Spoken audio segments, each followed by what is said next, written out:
রসুলের কথা ঠিক না ভুল? আমার আল্লাহ পাক রব্বুল আলামিন বলেন, আল্লাহ পাক রব্বুল আলামিন বলেন, ও আমার বান্দারা, ও আমার বান্দিরা, তোমাদেরকে আমি দুনিয়ায় পাঠিয়েছি খেল তামাশা করার জন্য নয়, ঠাট্টা ইয়ার্কি করার জন্য নয়। আমি তোমাদেরকে দুনিয়াতে পাঠিয়েছি আল্লাহ আমার হুকুম ইবাদত করার জন্য। কথা ঠিক না ভুল? ইবাদত করার জন্য পাঠিয়েছি। ইবাদতে বাদনী, ইবাদতে মালি। ইবাদত দুই প্রকার, ইবাদতে মালি, ইবাদতে বাদনী। আমরা যে ইবাদত করি, আল্লাহর হুকুম পালন করি, জিকির আজকার, এটাও একটা আল্লাহর ইবাদত। কথা ঠিক না ভুল?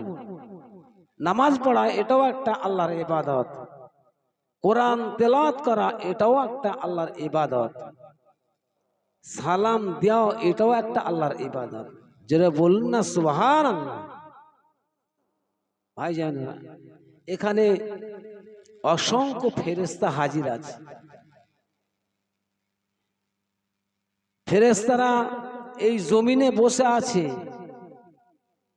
কাঁধে কাঁধ দিয়ে, তার উপরে কাঁধ দিয়ে, তার উপরে কাঁধ দিয়ে, জমিন থেকে আসমান পর্যন্ত আল্লাহর ফেরেশতারা ওয়াজ নসিহত শুনছেন। জোরে বলুন না সুবহানাল্লাহ।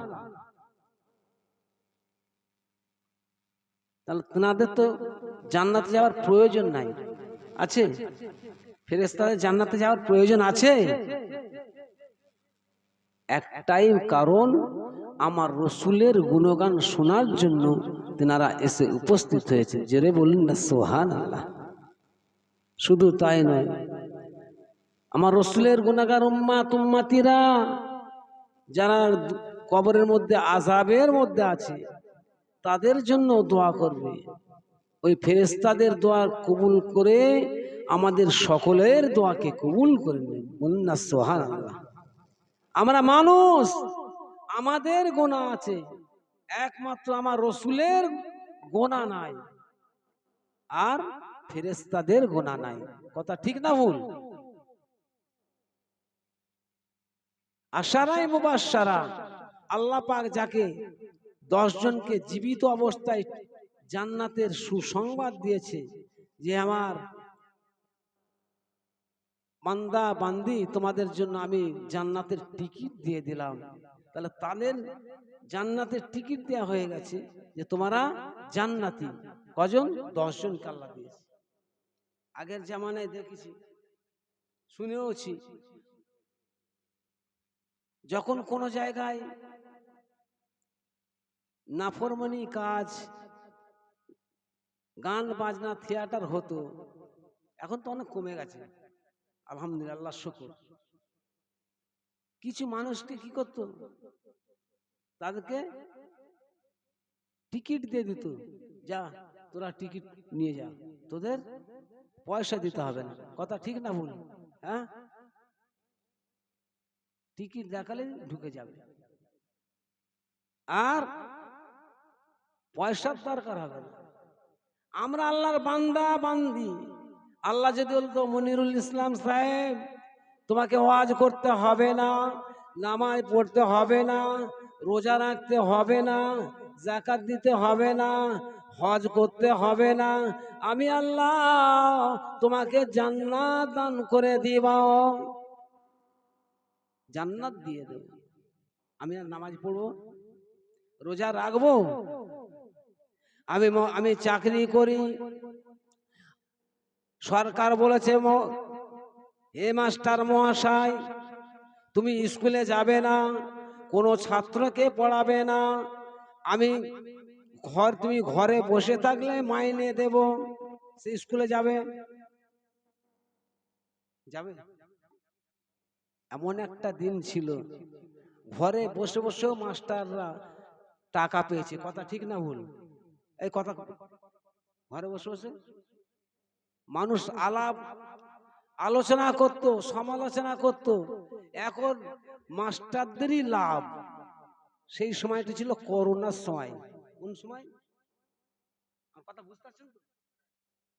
হ্যাঁ, আমাদের ঘরে বসেই টাকা দিত।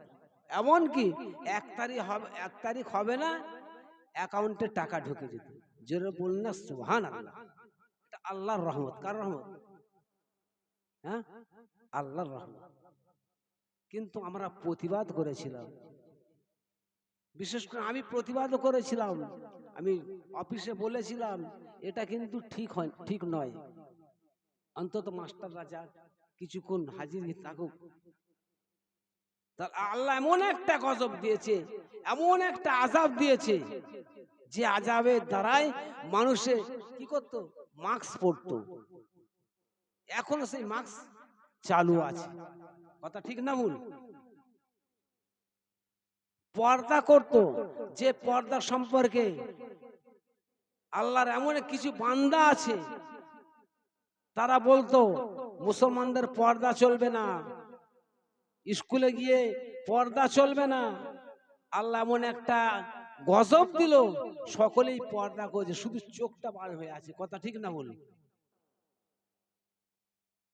হ্যাঁ, কি মুসলমান কি নন মুসলিম চেনা মুশকিল।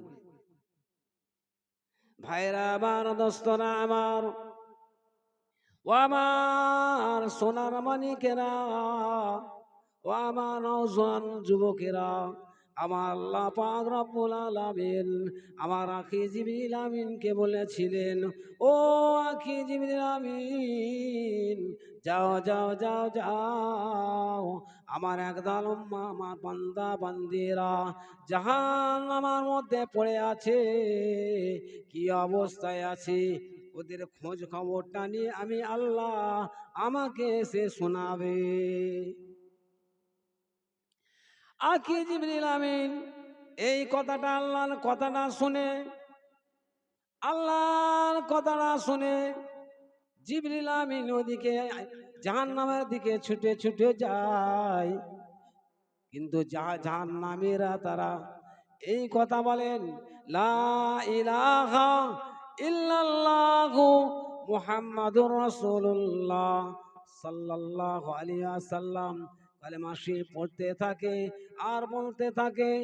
এই মুহূর্তের মধ্যে যদি আখি জিবরিল আমিন আসে, আখি জিবরিল আমিন আসলে আমি আমাদের কথাটা বলবো, যেন আমাদের আখি সালামটা আমার রসুলের কাছে পৌঁছে দেয়। রসুলের কাছে পৌঁছে, জল্পনা কল্পনা করে। এখন মোবাইলের যুগ, আগে দিল্লি বোম্বাই গেলে চিঠির দ্বারাই কথা হতো। কেউ যদি বোম্বাই যেত বলতো, গো আমার এই চিঠিটা নিয়ে যেয়ে দাও তো। পিওন আসলে বাড়িতে মনে মনে করে হয়তো আমার ছেলে টাকা পাঠিয়েছে, কথা ঠিক না ভুল? এরম জল্পনা কল্পনা করছে। ওই মুহূর্তে হযরত আখি জিবরিল আমিন ওই জাহান্নামের দরজার কাছে গিয়ে দেখে, জাহান্নামের দরজার কাছে একজন ফেরেশতা আছে, যেই ফেরেশতাটার নাম হলো মালিক। দরজার কাছে ফেরেশতা আছে, মালিক ফেরেশতা। সঙ্গে সঙ্গে মালিক ফেরেশতা দরজাটা খুলে দিলেন। জাহান্নামের মধ্যে যারা পড়ে ছাই হয়ে গেছে, কেবল যারা পরিমাণ জানটুকু বেঁচে আছে, সালাম দেওয়া, আসসালামু আলাইকা ইয়া আখি জিবরিল আমিন, আপনি আমাদের কাছে এসেছেন, আমাদের সুসংবাদটা দিন। আমাদের জাহান্নামের আগুনটা পড়ে গোটা শরীরটা হয়ে গেছে, কালো হয়ে